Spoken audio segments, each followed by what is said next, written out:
ज्ञान दे, हम करें आराधना। अंतःकरणम तदा तस्मिन् काले योगम अवाप्स्यसि विवेक प्रज्ञां समाधि प्रास्यसि। तेरी बुद्धि जब समाधि में यानी जिसमें चित्त का समाधान किया जाए वह समाधि है। इस व्युत्पत्ति से आत्मा का नाम समाधि है।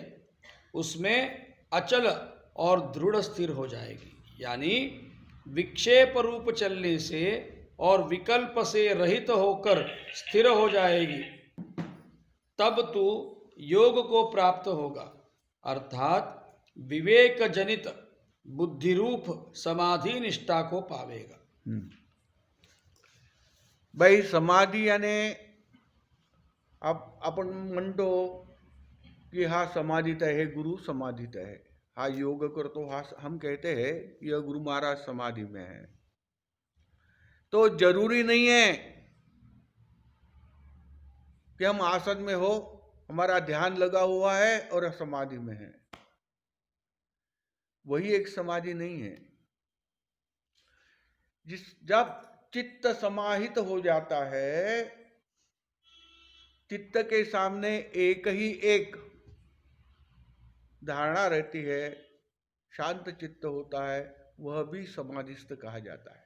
क्यों महाराज जी, गलत है? बराबर है, हाँ? ठीक है ना? हाँ, वही समाहित चित्त ही समाहित कहा जाता है।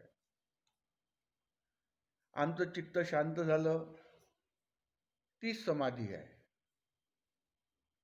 आप अभी क्या पढ़ रहे थे? मैं भूल गया। हम यह पढ़ रहे थे कि तेरी बुद्धि जब समाधि में यानी जिसमें चित्त का समाधान किया जाए वह समाधि है। इस व्युत्पत्ति से आत्मा का नाम समाधि है। उसमें अचल और दृढ़ स्थिर हो जाएगी, यानी विक्षेप रूप चलने और हाँ, विक्षेप। अभी हम पढ़ रहे थे, तेरी बुद्धि जब समाधि में यानी जिसमें चित्त का समाधान किया जाए वह समाधि है। इस व्युत्पत्ति से आत्मा का नाम समाधि है। उसमें अचल और दृढ़ स्थिर हो जाएगी, यानी विक्षेप रूप चलने से और विकल्प से रहित होकर स्थिर हो जाएगी। तब तू योग को प्राप्त करेगा, अर्थात विवेक जनित बुद्धि रूप समाधि निष्ठा को पावेगा।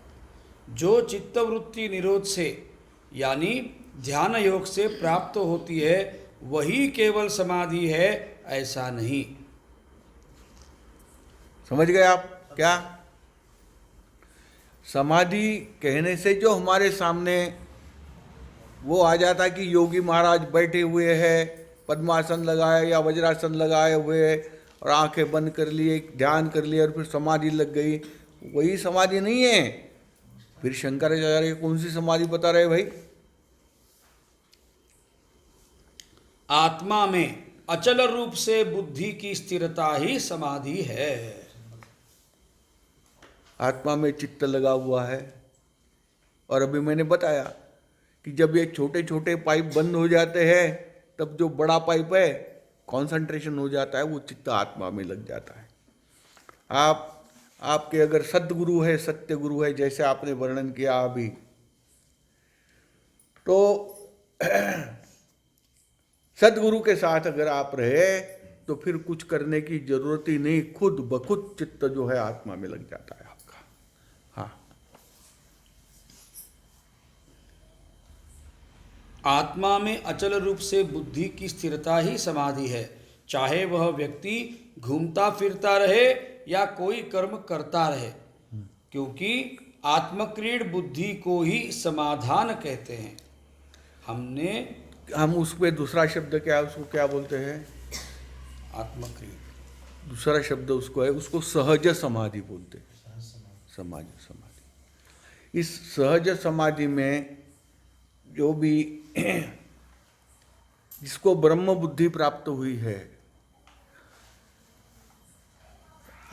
अब जो योगी है जिसको समाधि प्राप्त है, उसको तो रोज का जो है समाधि करनी पड़ेगी उसको। रोज घंटा भर, 2 घंटे, 4 घंटे, 5 घंटे रोज रोज जो करता है उसको समाधि तो रोज लगाना पड़ेगा योगी को, नहीं तो ब्रह्म भाव नहीं आएगा उसमें। किंतु जो ज्ञानी है उस ज्ञानी की तो सहज समाधि है। वो चाहे कुछ भी कर्म करते रहे, कुछ भी करते हुए, चाहे हंसते रहे, खेलते रहे, बोलते रहे, टीवी देखते रहे, बराबर है, कुछ भी करते रहे, उसकी समाधि कभी भंग नहीं होती है। क्यों नहीं होती है? कि उसका चित्त यह सब कर्म करते हुए भी उसका चित्त जो है कहाँ लगा हुआ है? आत्मा में, परमात्मा में लगा हुआ है। जैसे उदाहरण हमेशा देते हैं, हमेशा मैंने कई बार आपको बताया है, जैसे हमारे महाराष्ट्र में पहले औरतें जो है वो उसमें क्या बोलती थी? आटा पीसती थी घर में, चक्की पीसती थी, बिल्कुल बराबर है। तो ये वो औरत जब चक्की पीसती थी तो क्या करती थी? एक हात से दळण दळायच्या पूर्वीच्या बायका एका हाताने अशा दळण दळून रही, चक्की पीस रही है। फिर एक हाथ से कुछ गेहूं उसमें डाल रहे, कुछ या दाल डाल रहे, अनाज भी डाल रहे हैं, बराबर है। और आने जाने वाले लोग हैं उनसे भी बात कर रही है, वही देखो सब काम कर रही है, चक्की पीसते पीसते अनाज भी डाल रही, आने जाने वालों से बात भी कर रही, व्यवहार भी कर रही, और पीसते पीसते उसका छोटा सा नन्ना मुन्ना बच्चा है, छोटा सा, वो भी उसके गोद में है, उसको भी थपथपा रही है, बराबर है, उसको थपथपा रही है, वो चक्की भी चला रही है, बातें भी कर रही है। तो ये सब करते करते ये सब कर रही है, 10 काम कर रही है, और उसका चित्त कहाँ है? उसके बच्चे में। वो औरत जो चक्की पीस रही है और सब कर्म कर रही है, उसका चित्त एक पल भर के भी लिए, क्योंकि वो माता है, अपने पुत्र से वह अपना चित्त दूर नहीं कर सकती, क्योंकि छोटा सा है, 2-4 महीने का, गोद में है, तो उससे वो माता अपना चित्त दूर नहीं कर सकती। तो यह माता का उदाहरण हमेशा दिया जाता है। वैसे ही जो ज्ञानी महात्मा है, जिनको ज्ञान हो गया, जो गुरु भक्त है, गुरु की सेवा में रत है, पल भर के लिए भी सब काम करते हुए, चाहे झाड़ू मारेंगे आश्रम में, चाहे अपना पेड़ लगाएंगे, चाहे गाय को चारा देंगे, कुछ भी काम आश्रम में करते रहे, उनके मन में गुरु तो परमात्मा जैसे ही होता है, कोई एक जो है गुरु और ईश्वर में कोई भेद तो हमारे शास्त्रों ने नहीं किया गया है। उसके बारे में मेरा एक प्रवचन भी है जो मैंने अमेरिका में किया था। मैंने आपको बताया कि कैसे गुरु और ईश्वर की साम्यता कैसी होती है करके, तो कोई बात नहीं है। तो जैसे वह औरत, जैसे वह माता अपना चित्त उस अपने बच्चे में रखती है, तो हमें भी अपना चित्त जो है, हम सब जो समाधि है उसमें समाहित चित्त हो जाता है। समाहित चित्त तब होता है कि सब काम करते करते जो अपने ईश्वर को नहीं भूलते, आराध्य को नहीं भूलते, या अपने गुरु को नहीं भूलते, एक ही बात है। तो चित्त में हमेशा अपने गुरु की या परमात्मा की अनुभूति लेना, वही समाधि है, वही सहज समाधि है। और सहज समाधि में व्यवहार करते करते, व्यवहार में कुछ भी गलती नहीं होती है, व्यवहार चलते रहते, किंतु चित्त जो है ईश्वर में ही बना हुआ रहता है। बराबर पंडित जी? यह सहज समाधि है, आसान समाधि है, सबके लिए, सभी समाधि कर सकते हैं। बोलिए। हमने इस अध्यात्म बाजार में हमारी बुद्धि को नाम रूपात्मक, उपासनात्मक तथा अवांछित योगात्मक, विक्षिप्त और विकल्प सहित बना के रखा है। उसे हमें विवेक जनित बुद्धिनिष्ठ समाधि में रूपांतरित करना होगा। इस क्या करना होगा महाराज जी? इस वाक्य को तो स्पष्ट है ना, यह वाक्य?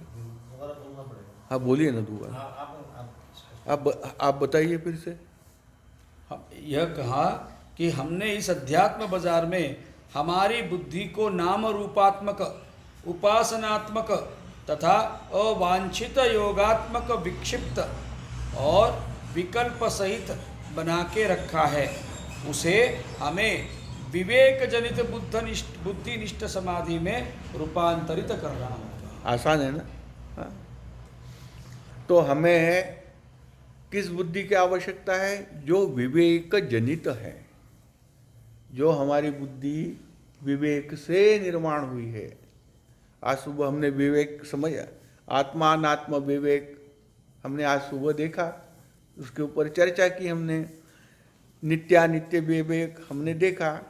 तो यह विवेक जब प्राप्त हो जाता है तब हमारी बुद्धि विवेक जनित हो जाती है, और वह विवेक जनित बुद्धि जो है परमात्मा में स्थिर हो जाती है। अपने काम धंधे कमाई करते हुए, बच्चों का पालन पोषण करते हुए भी, और हम संसार में रहते हुए भी, कहीं हम साधु संत देखते हैं संसार करते हैं, अपना परिवार का सब करते हैं, फिर भी वह ब्रह्म में लीन रहते हैं, ब्रह्माधीन रहते हैं, गुरु में लीन रहते हैं। तो इस तरह जो अभी पंडित जी बता रहे हैं, क्या बता रहे हैं पंडित जी? विवेक जनित बुद्धिनिष्ठ समाधि में रूपांतरित। विवेक जनित बुद्धि में और चित्त को समाधि प्राप्त हो जाती है। हाँ, बोलिए। इस तरह हमें परमात्मा का लाभ होगा, यानी हम ईश्वर से निरंतर संपर्क में बने रहेंगे।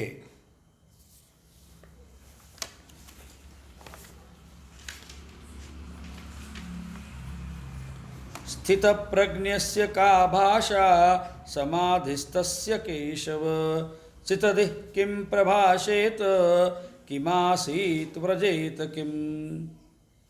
अर्जुन बोले, हे केशव, समाधि में स्थित परमात्मा को प्राप्त हुए स्थिर बुद्धि पुरुष का क्या लक्षण है? वह स्थिर बुद्धि पुरुष कैसे बोलता है, कैसे बैठता है और कैसे चलता है? श्रीमद् भगवद गीता संपूर्ण शास्त्र है और अति गहन है। विद्वानों की सहायता लिए बिना इसे जान लेना संसारी जीव के लिए असंभव है। अनेकों गीता ग्रंथ है, फिर भी केवल भगवद गीता को ही प्रस्थान त्रयी में समावेश होने का सम्मान प्राप्त है, इसलिए कि भगवद गीता मूलतः मोक्षप्रद और निवृत्ति पर ग्रंथ है। भगवान भाष्यकार शंकराचार्य ने और कोई गीता पर नहीं, केवल भगवद गीता पर भाष्य करने से गीता जी का महत्व इतना बढ़ गया कि सभी विद्वानों को और संप्रदाय प्रमुखों को गीता पर अपने अपने मत तथा संप्रदाय के अनुकूल टीका स्पष्टीकरण देना पड़ा। अब हम स्थितप्रज्ञ शब्द पर विस्तृत रूप से चर्चा करने जा रहे हैं। इसकी शुरुआत अर्जुन ने भगवान से प्रश्न पूछकर की। अर्जुन ने क्या प्रश्न पूछा था कि स्थितप्रज्ञ कौन होता है, पूछा और उनकी जानकारी पूछी। 43 श्लोकों तक मौन रहकर चुपचाप भगवान से आत्मा पर निरूपण सुन रहे अर्जुन ने अचानक यह प्रश्न कैसे पूछ लिया? अचानक नहीं पूछा। जब इसके पहले के श्लोक में भगवान ने परमात्मा में बुद्धि स्थिर करने से समाधि प्राप्त होती है और योग प्राप्त होता है बताया, तब अर्जुन ने पूछा। अर्जुन ने स्थितप्रज्ञ शब्द इस अर्थ में उपयोग किया है कि वह स्थिर बुद्धि जिसने परमात्मा को प्राप्त किया है और जो समाधि में स्थित है। गुरु महाराज श्री कृष्ण भगवान ने स्थितप्रज्ञ बनने के लिए समाधि तो बता दिया, किंतु मेरे विचार से समाधि में प्रवेश करना आसान तो नहीं। मैंने 20-20 साल से रोज ध्यान करने वाले साधक देखे हैं जिनका अभी भी ध्यान नहीं लगता। कुछ लोगों को 2-3 साल में ही ध्यान लगने लगा।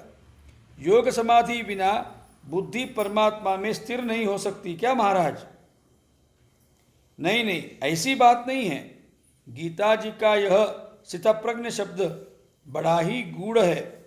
इस पर कितने विद्वानों ने चर्चा की है और मत प्रदर्शन किया है और ग्रंथ भी लिखे हैं। इसमें आचार्य विनोबा भावे का स्थितप्रज्ञ दर्शन स्वतंत्र और अभ्यासपूर्ण ग्रंथ है। हम इस ग्रंथ में समाधि विषय पर विनोबा जी ने जो लिखा है उसे थोड़ा और स्पष्ट करके अनुवाद यहाँ पर देते हैं।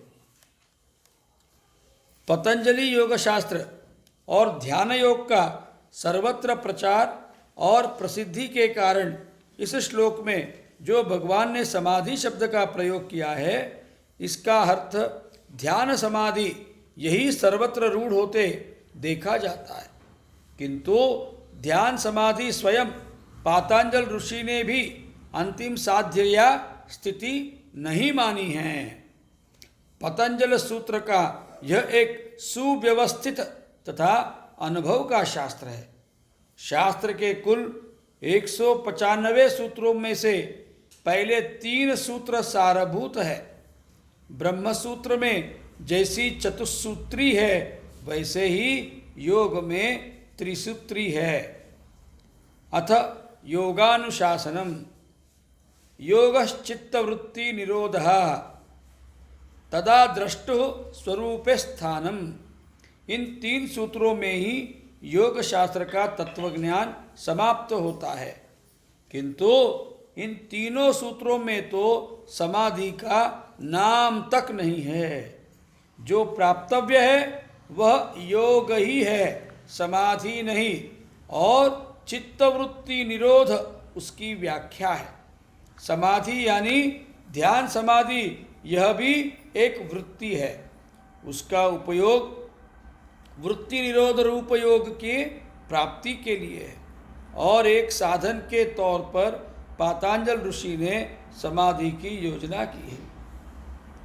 श्रद्धा, वीर्य, स्मृति, समाधि, प्रज्ञा पूर्वकः, यह जो क्रम है वह योग पर आरोहित होने की सीढ़ी है। श्रद्धा से वीर्य मतलब उत्साह, तत्पूर्वक स्मृति यानी आत्मस्मरण, स्मृति यानी आत्मस्मृति, आत्मस्मृति के लाभ के लिए आत्मानात्म विवेक आवश्यक है। यह हम अनेक गत लेखांकों में लिखे हैं। तत् परिपाक तन्मयता रूप ध्यान समाधि, उसमें से प्रज्ञा प्राप्ति और प्रज्ञा स्थिर हो गई तो उसे ही योग बोला जाता है। इस सीढ़ी से ही योग लाभ होता है, ऐसा स्पष्ट रूप से योग शास्त्र बताता है। योग यही पतंजलि ऋषि का आखिरी शब्द है और उसके प्राप्ति का साधन प्रज्ञा है। प्रज्ञा लब्धि का एक साधन समाधि है। समाधि में जब ध्यान स्वरूप नहीं रहता तब वह सहज स्थिति बन जाती है, जो ज्ञानी के बिना अष्टांग योग के निरंतर उपलब्ध होती है। स्थितप्रज्ञ यह गीता जी की कल्पना बुद्धिवाद की पराकाष्ठा है। बोध का साधन तो बुद्धि ही है, यह सर्वत्र माना गया है।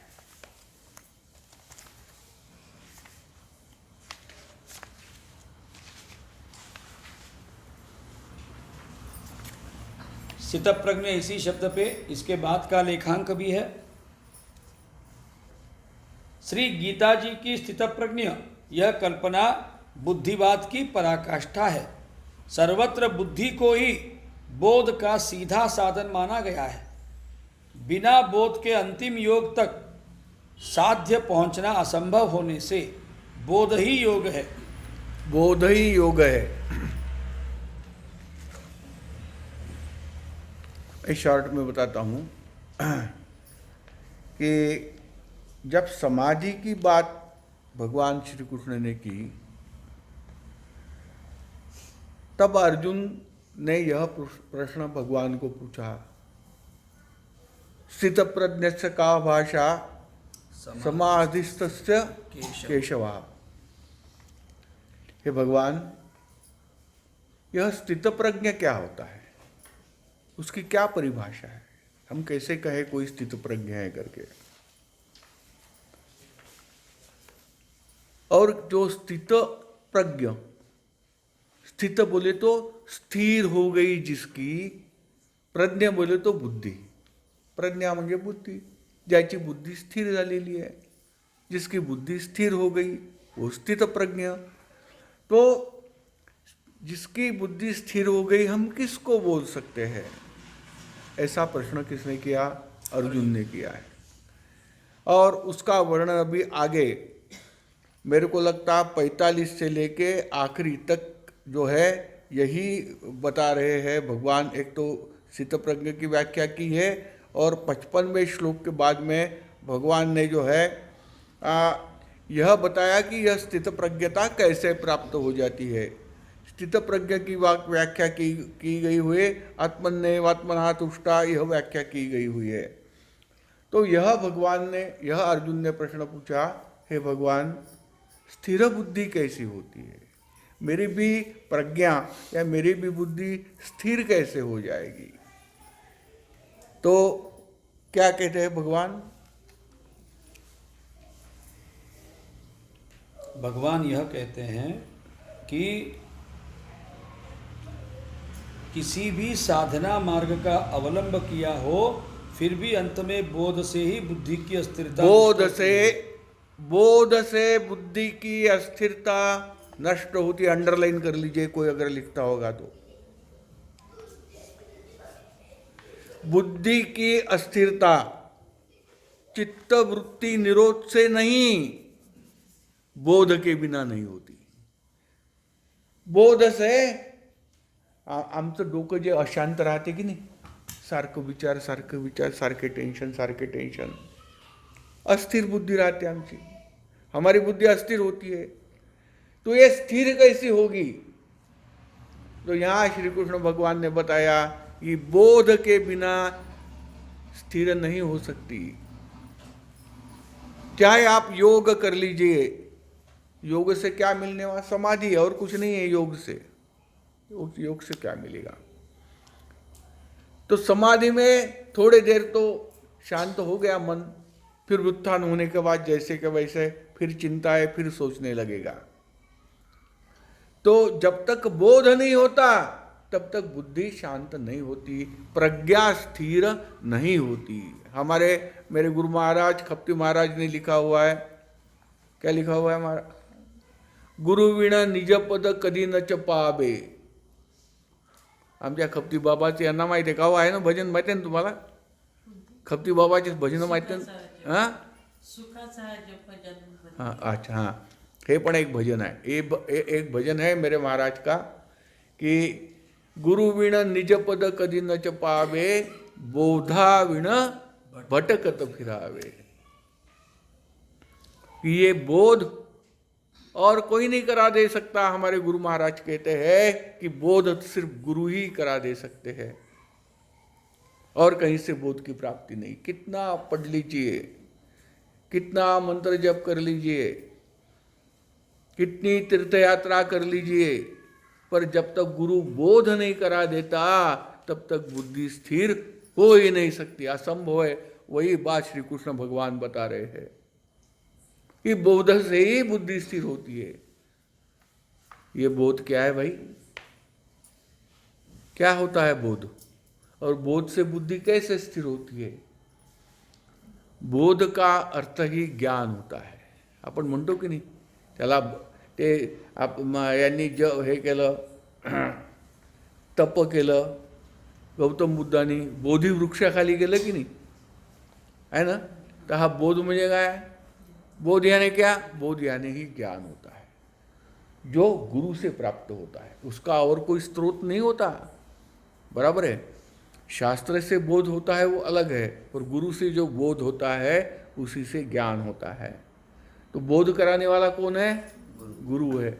वही खप्ती बाबा ने लिखा है, गुरु विण निज पद कदी न च पावे, बोधा विण भटकत फिरावे। और बोध से बुद्धि स्थिर हो जाती है। बोध यानी ज्ञान। अभी ये जो हमारे 3-4 दिन 2-3 दिन से ये चालू है और चर्चा हम कर रहे हैं, इसी को गुरु का बोध बोलते हैं। क्या बोलते हैं? तो गुरु के मुख से जब हम या श्रवण करते हैं उसी को बोध बोलते हैं। गुरु हमें समझा देता है, कार्य कारण भाव समझा देता है।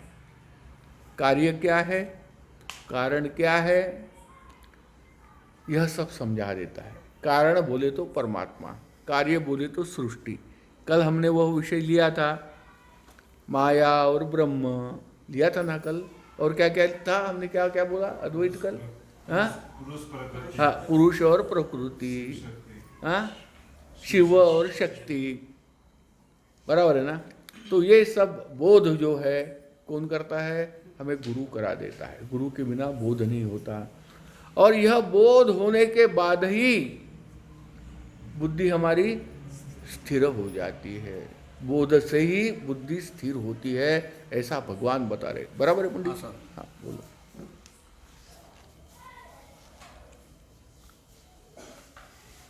इसीलिए कहते हैं कि गुरु तो 1000 मिलते हैं, लेकिन बोध करा देने वाले बोध गुरु ही मुक्ति मार्ग प्रशस्त कर सकता है। आपके आदिलाबाद अपना ये धर्मपुरी में यही बात बोली थी ना? हाँ जी। क्या बोली थी? वह पंडित जी बोले कि आज तक कई ऐसे गुरु आए, लेकिन बोध गुरु करा देने वाले कोई नहीं आए। बोध करा देने वाले। हाँ। हम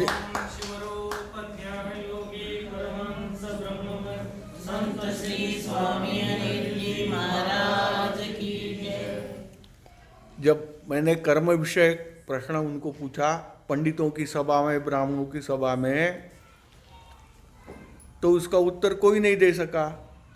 तो एक वरिष्ठ घनपाठी ब्राह्मण, उन्होंने बताया, मेरे को लेकर वो बात कही कि हमारे धर्मपुरी में तो बोध गुरु, हाँ, क्या बताया? वो अभी तक कई गुरु आए, हाँ, लेकिन बोध करा देने वाले गुरु नहीं आए। और मैं उनको बोध करा रहा था। तो ऐसा होता है। तो बोध, वह हमने गुरु बोध किताब लिखी है ना, अंग्रेजी में लिखी है, आपने पढ़ी होंगे अंग्रेजी, नहीं तो आप ले जाइए Guru Bodh Kavya, you can take that book, Guru Bodh, written by me, it is in English, you can read it and you can understand it, you also. कौन है? तो गुरु बोध से क्या होता है? गुरु के बोध से क्या होता है? बोध से क्या होता है? हमारी बुद्धि स्थिर हो जाती है। हमारी बुद्धि स्थिर हो जाती है। हमारे भटकने वाला मन जो है हमारे काबू में आकर शांत हो जाता है।